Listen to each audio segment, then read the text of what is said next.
বোর্ডে তোমরা একটা লেখা দেখতে পাচ্ছ, পড়বো পড়বো করছি তবু পড়তে পারছি না। এটা আমাদের স্টুডেন্ট মহলে খুবই পরিচিত একটা সমস্যা। তো তোমাদের মধ্যে যেমন আছে আমার মধ্যে কিন্তু তেমন আছে, আগেও ছিল এখন আছে। এটা মেনলি আসলে অ্যাভয়েড করা খুবই টাফ, তাই না? বাট একদমই কি ইম্পসিবল? একদম ইম্পসিবল না। ওকে, তো চলো আমরা এই প্রবলেম গুলো কেন তৈরি হয়, আমি পড়বো পড়বো করতেছি, আমার সামনে পরীক্ষা, বাট আমি কেন পড়তে পারছি না, হ্যাঁ আমি কেন পড়া টেবিলে বসতে পারতেছি না, দেখি। প্রথম হচ্ছে আমরা কিছু কারণ নিয়ে ইনভেস্টিগেশন করব। হ্যাঁ, কারণ দেখার চেষ্টা করি। দেখো, আমি যদি একটা রোগীকে সুস্থ করতে চাই, তাহলে তার রোগের আগে ডায়াগনোসিস করতে হবে যে তার কোন রোগটা আছে আমি দেখি, তাই না? রোগটাকে শিওর হওয়ার পর হচ্ছে আমরা চিকিৎসা দেওয়া শুরু করি। সো আমাদের স্টুডেন্ট লাইফে বা একাডেমিক লাইফে যত রকমের সমস্যা আমরা ফেস করব, সবগুলোর জন্য আগে কারণটাকে খুঁজে বের করতে হবে, তারপর হচ্ছে আমরা আগাবো, তাই না? তো আগে দেখার চেষ্টা করি কেন আমি পড়তে পারছি না। প্রথম যে পয়েন্ট আমি মনে করলাম সেটা কি, আমরা যে গত বছর যে বার্ষিক পরীক্ষা দিছি, বার্ষিক পরীক্ষার পর আমরা পড়াশোনা থেকে একটা লম্বা বিরতি নিয়ে ফেলছি। এটা অনেক বড় সমস্যা। তোমাদের বার্ষিক পরীক্ষা শেষ হওয়ার সাথে সাথে ওই ডিসেম্বর মাসে কিন্তু আমি এই জিনিসটা তোমাদের একটু ওয়ার্ন করছিলাম যে তুমি যদি এখন পড়াশোনা থেকে ব্রেকে চলে যাও 1 সপ্তাহ 2 সপ্তাহ, তুমি পরবর্তীতে কন্টিনিউ করতে হিমশিম খাবা, তাই না? কারণ আমাদের ব্রেন হচ্ছে এই যেসব টাস্ক গুলো, যেসব কাজগুলো আমাদের জন্য স্ট্রেসফুল, সেখান থেকে আমাদের একটু দূরে রাখতে চায়। বুঝতে পারছো তো? সো ব্রেনকে কখনোই আমরা কিন্তু লেজি হইতে দিব না, ব্রেনকে আমরা কখনোই বুঝাবো না যে আমি এখন পড়াশোনা থেকে ব্রেকে চলে গেছি। ওকে, তো সেটা কিন্তু আমি আগেও বলছিলাম যে একটা বড় পরীক্ষা শেষ হলে তুমি 1 দিন, সর্বোচ্চ হলে 2 দিন ব্রেকে থাকো, তারপর তুমি কিন্তু আবার অল্প অল্প করে পড়াশোনা শুরু করো। ওকে, এই জন্য কিন্তু তোমাদের যে বর্তমানে তোমরা যারা 10-এ আসো এবং যারা 9-এ আসো সবার জন্য কিন্তু প্রযোজ্য। হ্যাঁ, এই ভিডিওটা 26 এবং 27 দুইটা ব্যাচের জন্য কিন্তু প্রযোজ্য। তো তোমাদের এই জিনিসটা কথা মাথায় রেখে তোমরা যাতে পড়ার ট্র্যাক থেকে ডিভিয়েট না হয়ে যাও, হ্যাঁ, পথভ্রষ্ট যদি না হয়ে যাও, সেই ক্ষেত্রে সেই জিনিসটাকে আমরা মাথায় রেখেই ডিসেম্বর থেকে কিন্তু লেকচার গুলো শুরু করছি। তুমি যদি দেখো অন্যান্য সব জায়গায় বা তোমাদের ব্যাচ বা টিচার সবাই কিন্তু তোমরা হচ্ছে জানুয়ারি থেকে শুরু করছো, বাট তোমাদের ওয়েলফেয়ার চিন্তা করে, তোমাদের ভালো চিন্তা করে আমরা কিন্তু ডিসেম্বরের মাঝামাঝি থেকেই নতুন বছরের ক্লাসগুলো দেওয়া শুরু করছিলাম। ওকে, তাও তোমরা অনেকেই কিন্তু আমাদের কথাটা হয়তো শোনো নাই, তোমরা কিন্তু এরকম ভাবে একটা লম্বা ব্রেকে চলে গেছো, যার ফলে কি হয়ে গেছে, তোমার ব্রেন এখন লেজি হয়ে গেছে, অলস হয়ে গেছে।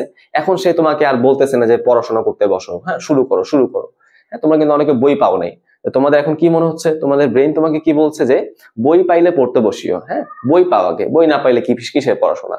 দেখো, তুমি এখন যত বেশি পড়াশোনাকে ডিলে করবা, সেটা কিন্তু পরবর্তীতে তোমাকে তত বেশি হার্ট করবে। ওকে, স্পেশালি তোমরা যারা ক্লাস 10-এ আসো, তোমাদের কিন্তু সামনের বছরই এসএসসি, তাই না? খুব টাফ একটা পরীক্ষা। সো এখন কিন্তু আর আরাম আয়েশ করার কিন্তু সময়টা নাই, সময় শেষ। ওকে, তার মানে অবশ্যই মনে রাখবো যে আমরা এই যে ঝামেলাটা করতেছি, হ্যাঁ এই যে ঘটনাটা বলতেছি, পড়তে পারছি না, পড়াটাকে বারবার ডিলে করে দিচ্ছি, সকালে মনে হচ্ছে আমি দুপুরে পড়তে বসি, দুপুরে মনে হয় রাতে পড়তে বসি, এই ঘটনাকে আমরা কি বলি জানো? প্রোক্রাস্টিনেশন। হ্যাঁ, প্রোক্রাস্টিনেশন। ওকে, তো আমাদের কিন্তু এই সমস্যাটা থেকে বের হয়ে আসতে হবে, তাই না? প্রথম কারণটা কি, আমরা পরীক্ষার পর লম্বা ব্রেক নিয়ে ফেলছি, এটা হচ্ছে প্রথম কারণ। সেকেন্ড কারণটা কি হইতে পারে দেখি, মোটিভেশনের অভাব। হ্যাঁ, মোটিভেশনের অভাব। এখন এই মোটিভেশন মানে কিন্তু মোটিভেশনাল ভিডিও না, মেইনলি মোটিভেশন হচ্ছে একটা ফুয়েলের মতো। হ্যাঁ, একটা ফুয়েলের মতো, জ্বালানির মতো। হ্যাঁ, যেমন ধরো একটা গাড়ি চলতে যেমন জ্বালানি লাগে, তাই না? গাড়ির হচ্ছে কনফিগারেশন, গাড়ির মধ্যে যত যাই থাকুক না কেন, আমি যদি গাড়িতে ফুয়েল না দেই, সে গাড়িটা কিন্তু চলবে না। সত্য কথা। তো বিষয়টা হচ্ছে আমাদের জন্য একই রকম বিষয়টা, আমি যত ভালো স্টুডেন্টই হই না কেন, আমার নাম্বার যত বেশি থাকুক না কেন, আমার কাছে যদি কোনো মোটিভেশন না থাকে, তাহলে আমি যে সামনে পড়াশোনা করতে পারবো না। এটা সত্য কথা, তাই না? তাহলে মোটিভেশন ধরে রাখাটা কিন্তু অনেক বেশি গুরুত্বপূর্ণ, অনেক বেশি কি।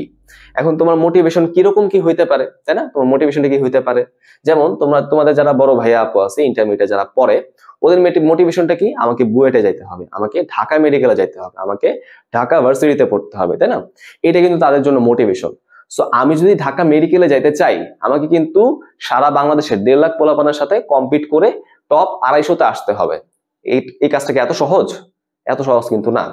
তাহলে তারা কিন্তু যেহেতু কষ্ট করতেছে, আমাকেও কষ্ট করতে হবে। তাহলে দেখছো, আমার এই পড়াশোনা করার জন্য, কষ্ট করার জন্য কিন্তু একটা মোটিভেশন চলে আসলো, ওই যে আমাকে ভালো জায়গায় যেতে হবে, তাই না?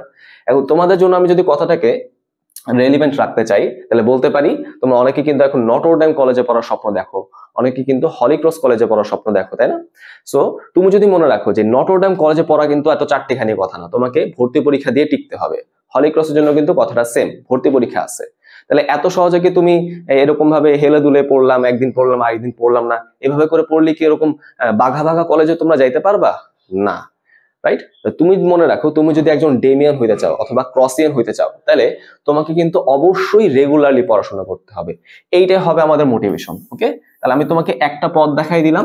এটা হইতে পারে তোমার কলেজে যাওয়ার ইচ্ছা, হতে পারে তোমার হচ্ছে ভার্সিটিতে যাওয়ার ইচ্ছা। হ্যাঁ, এগুলো আমার জন্য মোটিভেশনাল ফ্যাক্টর হিসেবে কাজ করতো, তোমাদের জন্য হয়তো অন্য কোনো মোটিভেশনাল ফ্যাক্টর কাজ করতে পারে। ওকে, তুমি তোমার মোটিভেশনটাকে খুঁজে বের করো, তোমার কোন জিনিসটা তোমাকে ইন্সপায়ার করে বেশি।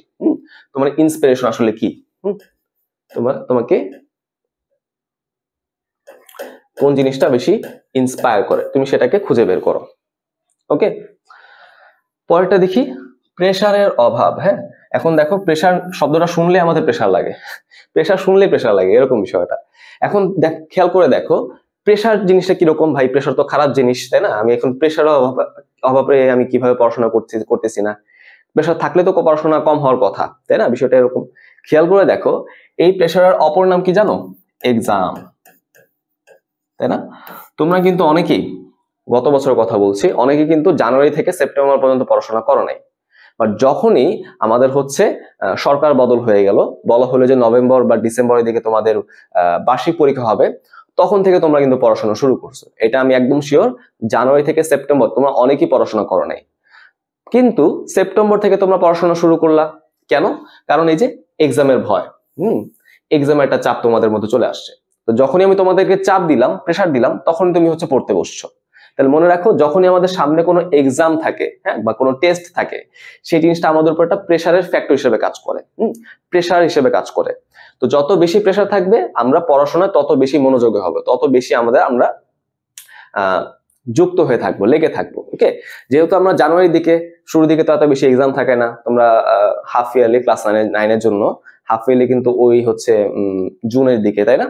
আর ক্লাস 10 এর জন্য বলি প্রি টেস্ট কিন্তু এপ্রিলের দিকে। তো মোটামুটি অ্যাটলিস্ট তোমরা 4 মাস মাঝখানে সময় পাচ্ছই, তাই না? বিষয়টা এরকম। তো মনে হতে পারে যে 4 মাস আমি একটু কম পড়াশোনা করি, এক্সাম আগে একটু পড়াশোনা করে নিব, না সমস্যা নেই। সো এই জন্যই দেখো, শুরুর দিকে কিন্তু প্রেশারটা আসলে কম থাকে। এই প্রেশারের অভাবে কিন্তু আমরা কি করতে পারতেছি না? পড়তে বসতে পারতেছি না। ওকে, এটা কি বুঝতে পারলা? আচ্ছা, এরপর দেখি, তাহলে আমরা এই 3টা মেইন সমস্যা আমরা ডিসকাস করলাম। আরো অনেক সমস্যা থাকতে পারে, এটা পার্সন টু পার্সন হচ্ছে ভ্যারি করে যে কার কিরকম সমস্যা থাকবে, তাই না? আমার কাছে যেগুলো মনে হলো, বাট আমি স্টুডেন্ট লাইফে থাকতে যে প্রবলেমগুলো ফেস করতাম, সেগুলো আমি তোমাদের সাথে ডিসকাস করলাম। তোমরা কেউ যদি অন্য কোনো কারণকে দায়ী মনে করো, অবশ্যই আমাকে কমেন্টে বলো। এবার আসলে আমরা কিভাবে এই সমস্যা থেকে বের হয়ে আসতে পারি? এই যে প্রোক্রাস্টিনেশন আমি বললাম, এখান থেকে আমি কিভাবে হচ্ছে বের হয়ে আসতে পারি দেখার চেষ্টা করি। প্রথমে কি দেখো, এই যে কাল থেকে নয়, বরং আজ থেকেও নয়, বরং এখন থেকে আমি পড়াশোনা শুরু করি। এই যে বললাম যে পড়াটাকে ফেলে রাখা, হ্যাঁ, কাল পড়বো, পরশু পড়বো, এই কাজটা করবো না। আমার যদি মনে হয় যে না, আমি হচ্ছে অনেকটুকু সময় নষ্ট করে ফেলছি, এখন থেকে মানে আমার হচ্ছে এখন পড়াশোনা করা দরকার, তাহলে মনে রাখবো এটাকে আমি কালের জন্য রেখে দিব না। এখন ধরো রাত 9টা বাজে, তুমি বললা যে না, রাত তো হয়ে গেছে, আমি খাওয়া দাওয়া করে ঘুমায় পড়ি, কালকে থেকে পড়বো। এটা কিন্তু কখনই করা যাবে না। ওকে, ওই কালটা কিন্তু কখনই আসে না। আগামীকাল নেভার কামস। ওকে, মনে রাখবো, আমার যদি এখন রাত 12টা বাজে, আমার যদি মনে হয় যে না, আমার এখন নিজেকে পরিবর্তন করা দরকার, আমার পড়তে বসা দরকার, অনেক টাইম নষ্ট করছি, আমি অনেক পিছিয়ে গেছি, মনে রাখবা 12টা বাজে তুমি মনে করছো, 12টায় তুমি পড়তে বসে যাবা। তুমি তখন আধা ঘন্টায় পড়ো, সমস্যা নাই। তুমি তখন 15 মিনিট পড়ো, সমস্যা নাই। বাট তোমাকে কিন্তু তখনই পড়তে বসতে হবে। তার মানে যে কালকে পড়বো, পরশু পড়বো, 10 তারিখে পড়বো, শুক্রবারে পরে পড়বো, হ্যাঁ, বিয়ের দাওয়াত আছে, দাওয়াত খেয়ে পড়তে বসবো, বাংলাদেশে খেলা আছে, খেলা দেখে পড়তে বসবো, এইসব কাজ করা যাবে না। অবশ্যই প্রতিদিন হচ্ছে আমাদের পড়তে বসতে হবে। শুরুর দিকে কাজটা খুবই টাফ হবে, যদি তুমি একটা লম্বা বিরতির মধ্যে চলে যাও, হ্যাঁ, শুরু দিকে কাজটা খুবই টাফ হবে, বাট আস্তে আস্তে হচ্ছে আমরা গ্রো করতে করতে এমন একদিন আসবে যেদিন আমাদের কি হবে, না পড়লে ভাল লাগবে না, তাই না? না পড়তে বসে ভাল লাগবে না। এটা তোমরা অনেকেই হয়তো রিলেট করতে পারতেছো। যেমন ধরো, তোমরা যারা মেয়ে মানুষ আছো, দেখো তোমরা কিন্তু মেকআপ করতে অনেক পছন্দ করো, তাই না? দেখা যায় কি যে যদি কোনো দাওয়াতে আমাদের যাইতে হয় শর্ট টাইমের মধ্যে, মেকআপটা যদি মন মতো না হয় তারা কিন্তু সারাদিন হচ্ছে একটু গ্রাম্পি থাকে, হ্যাঁ, মানে মুড অফ করে থাকে যে মেকআপ করতে পারলাম না, হ্যাঁ, এরকম বিষয়টা। আবার আমি অন্য এক্সাম্পল দেই, ভালো এক্সাম্পল দেই, যারা হচ্ছে ধরো নামাজি আছো, হ্যাঁ, তোমরা যারা হচ্ছে রেগুলার নামাজ পড়ো, তাদের দেখা যায় যে এক ওয়াক্ত নামাজ যদি মিস হয়ে যায় বা একটু লেট হয়ে যায়, তখনই কিন্তু তাদের বলতে পারো যে একটু স্যাড হয়ে থাকে, তাই না? বিষয়টা এরকম। কারণ কি? হ্যাবিট। আমরা আমাদের হ্যাবিট অনুযায়ী চলতে চাই, ঠিক আছে? মানুষ কিন্তু সবসময় তার অভ্যাসকে ফলো করতে চায়। আমি অভ্যাস করে ফেলছি যে জিনিসটা, সেই জিনিসটা যদি আমি রেগুলারলি করতে না পারি, তাহলে আমার হচ্ছে মেজাজটা ভালো লাগে না, খারাপ লাগে। বিষয়টা হচ্ছে এরকমই। আমাদের কি করতে হবে? আমাদের হচ্ছে পড়াশোনাকে অভ্যাসে কনভার্ট করতে হবে, বুঝছো? অভ্যাসে কনভার্ট করতে হবে। তুমি যখনই পড়াশোনাকে অভ্যাসে কনভার্ট করে ফেলবা, তখন তুমি আর পড়াশোনা থেকে দূরে যেতে পারবে না। তুমি যাই করো না কেন, তোমার মাথায় কিন্তু পড়াশোনার কথা থাকবে, ঠিক আছে? তোমার মাথায় ওই যে ফিজিক্সে আমার শব্দ চ্যাপ্টারটা বাকি আছে, হ্যাঁ, কেমিস্ট্রিতে আমাদের ওই মোলের চ্যাপ্টারটা বাকি আছে, বুঝতে পারছো তো? এরকম করে কিন্তু মাথায় ঘুরতে থাকবে। সেই পর্যন্ত যাওয়াই কিন্তু আমাদের টার্গেট, বুঝতে পারছো? এই জন্য আমরা কি করব? পড়াকে কখনোই পিছাবো না। আমার যদি মনে হয় আমার এখন থেকে শুরু করা দরকার, আমি এখন থেকে শুরু করব। ওকে, বিষয়টা কি বুঝতে পারছি? ওকে, আচ্ছা, এবার হচ্ছে দেখো পরের পয়েন্টটা কি, সকল বিষয়কে সমান গুরুত্ব দিই। এটা কিন্তু অনেক বেশি গুরুত্বপূর্ণ। এটা আমরা অনেকেই রিয়েলাইজ করি না যে সকল বিষয়কে সমান গুরুত্ব দেওয়া দরকার। কি, আমরা সায়েন্সের স্টুডেন্ট, তাই না? আমরা তো ফিজিক্স, কেমিস্ট্রি, ম্যাথ, বায়োলজি এইসবই তো ভালো করে পড়বো। আমারও তো বাংলা ইংলিশ পড়ার দরকার কি? মনে রাখো ভাইয়া, তোমাদের কিন্তু নাম্বারিংটা করা হবে সব বিষয়কে মিলিয়ে। তোমার বাংলাতে যেমন 100 মার্কের পরীক্ষা হবে, তোমার ফিজিক্স কেমিস্ট্রিতে কিন্তু 100 মার্কেরই পরীক্ষা হবে, তাই না? তো বাংলাতে যেমন তোমার জিপিএর ভ্যালু থাকবে যেরকম, ফিজিক্স কেমিস্ট্রির জন্য কিন্তু জিপিএর ভ্যালু একই রকম থাকবে। তার মানে কোনো কিছুর কিন্তু গুরুত্ব কম না, হ্যাঁ, সবকিছু কিন্তু গুরুত্বপূর্ণ। ওকে, তাহলে সব বিষয়কে আমাকে সমান গুরুত্ব দিতে হবে। কিভাবে দেওয়া সম্ভব? আমরা ডেইলি রুটিন তৈরি করব। ডেইলি রুটিনের মধ্যে সব বিষয়ের জন্য মোটামুটি একটা স্ট্যান্ডার্ড পরিমাণ টাইম রাখার চেষ্টা করব। হ্যাঁ, আমরা যেটা করি, আমরা তো সপ্তাহভর হচ্ছে ফিজিক্স পড়তেছি 4 ঘন্টা, 5 ঘন্টা, 6 ঘন্টা, আমি বাংলা পড়লামই না। দেখা যায় কি, আমি বাংলার মধ্যে প্লাস পাচ্ছি না, বাংলার মধ্যে মার্ক আসতেছে না। আমি বাংলা লিখতেছি, পেজের পর লিখতেছি, বাট টিচাররা মার্ক দিচ্ছে না। ওকে, বিষয়টা কি বুঝতে পারছি? কিভাবে এই রুটিনটা তৈরি করা সম্ভব, আমি কিন্তু তোমাদের জন্য সেই কাজটাকে সহজ করে দিছি। আমাদের চ্যানেলে, আমাদের স্কুল ম্যাথমেটিক্স চ্যানেলে তুমি কিন্তু সেরকম ভাবে একটা ইফেক্টিভ পড়া রুটিন পেয়ে যাবা, যেখানে কোন সাবজেক্টে কতটুকু টাইম দেওয়া দরকার সেটা কিন্তু আমি তোমাদের বলে দেওয়ার চেষ্টা করছি। ওকে, আমার মনে হয় যে সেই রুটিনটাই হচ্ছে এক্সিস্টিং সকল রুটিন থেকে একটা ইফেক্টিভ এবং বেটার রুটিন। তো তোমরা যদি সেই রুটিনটা ফলো করো, ইনশাল্লাহ আমরা এই পয়েন্টটাকে সাকসেসফুল করতে পারবো। চলো গাই, এরপর কি আছে দেখো, সোশ্যাল মিডিয়া, তারপর হচ্ছে ভিডিও গেম, টেলিভিশন, এসব থেকে আমরা দূরে থাকার চেষ্টা করব। দেখো, এসব জিনিসকে আমরা কখনোই ইগনোর করতে পারবো না, তাই না?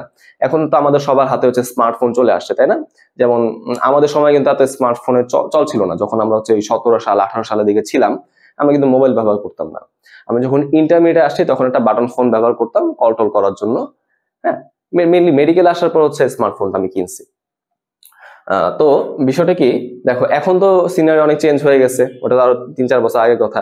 এখন সবার হাতে মোটামুটি একটা স্মার্টফোন চলে আসে। যারা ক্লাস 6-এ পড়ে তারা হচ্ছে স্মার্টফোন ইউজ করে।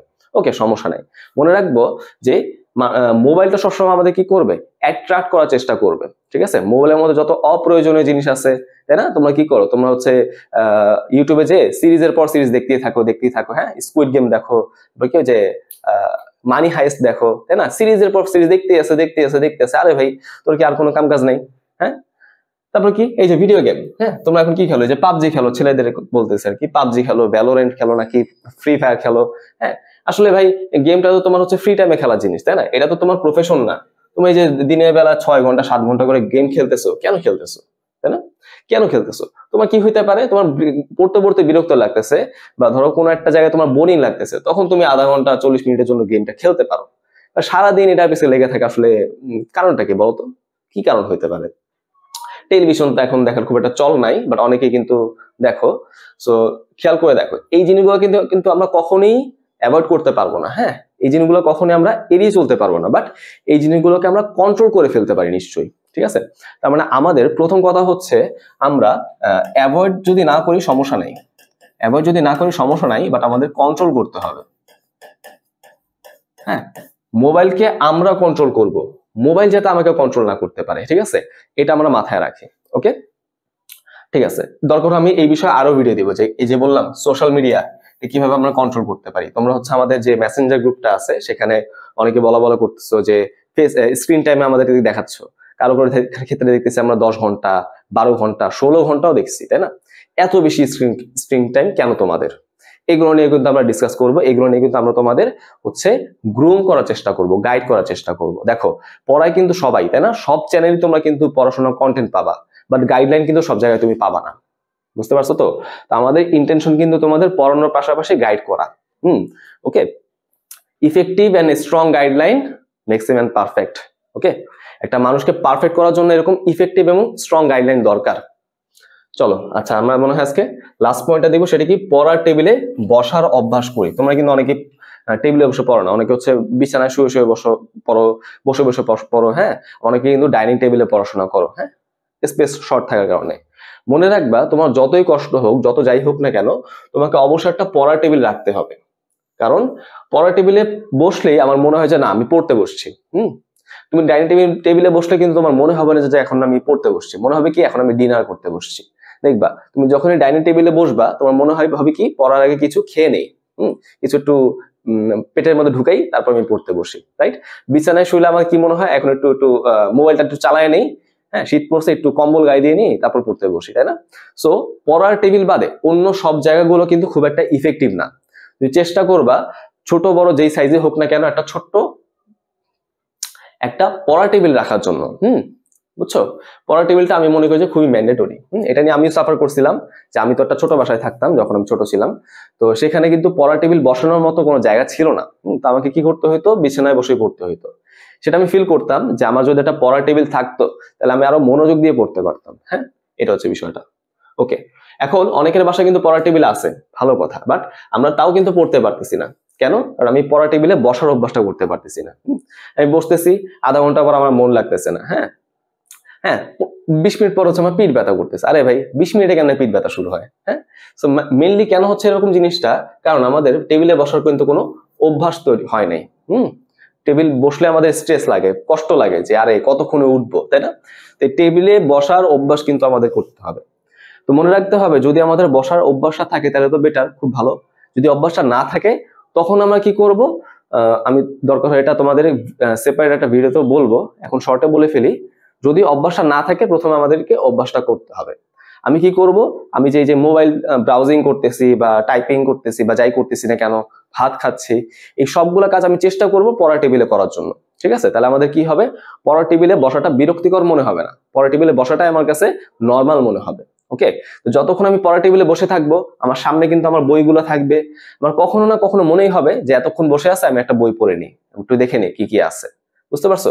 মানে পড়া টেবিলে বসার অভ্যাসটা করা কিন্তু খুবই গুরুত্বপূর্ণ। হ্যাঁ, বুঝতে পারছো? সো আমার মনে হয় যে আপাতত এই কয়েকটা পয়েন্ট যদি আমি মাথায় রাখি, আমাদের কি কি সমস্যা হচ্ছে সেগুলো আমি মাথায় রাখি, কিভাবে সমস্যাগুলো সমাধান করতে পারি সেগুলো মাথায় রাখি, তাহলে কিন্তু আমাদের এই পড়াশোনা শুরু করতে কোনো প্যারা খাবো না। ওকে, তো তাও যদি এই পয়েন্টগুলো তোমাদের কাছে ইফেক্টিভ না মনে হয়, আমাদেরকে জানাবা যে ভাই এই পয়েন্টগুলো আমি ফলো করতেছি বাট তাও হচ্ছে আমি পড়তে পারতেছি না, আমাদেরকে জানাবা, আমরা তোমাদেরকে ফার্দার গাইড করব। ওকে, তো সবাই ভালো থাকো, আসসালামু আলাইকুম।